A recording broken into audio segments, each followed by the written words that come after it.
Karibu katika channel yako pendwa ya Feaboy kwa update zote kuhusu ajira, elimu pamoja na mbinu mbalimbali za kuweza kutengeneza pesa kupitia simu yako ya mkononi.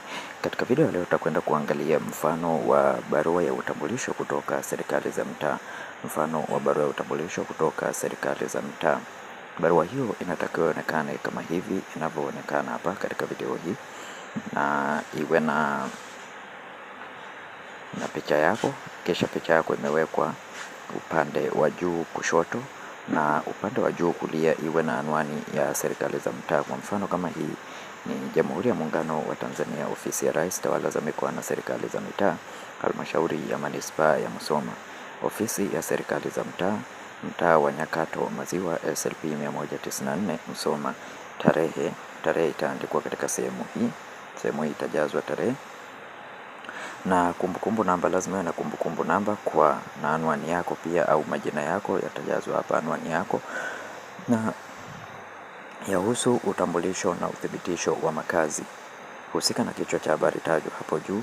Naomba kumtambulisha na kumthibitisha kwamba ndugu manake jina lako litawekwa katika sehemu hii, ambaye imeandikwa picha yake, ambaye imebandikwa picha yake hapo juu. Picha yako lazima iwekwe hapo. Ni mkazi halali wa mtaa wa, itaandikwa mtaa wako, itaandikwa kata yako, wilaya itaandikwa wilaya yako, mkoa na mkoa wako. Mtajwa hapo juu amezaliwa tarehe, iwe na tarehe yako ya kuzaliwa hapo, mwaka na mwezi, tarehe ya kuzaliwa, mwaka na mwezi. Anaishi nyumba, namba na namba ya nyumba ambayo anaishi, namba yake ya simu na namba yako ya simu pia itawekwa hapo. Kwa maelezo hayo, ofisi yangu haina pingamizi dhidi yake. Hivyo basi naomba akubaliwe kupata msaada au huduma anayohitaji katika ofisi yako, taasisi yako.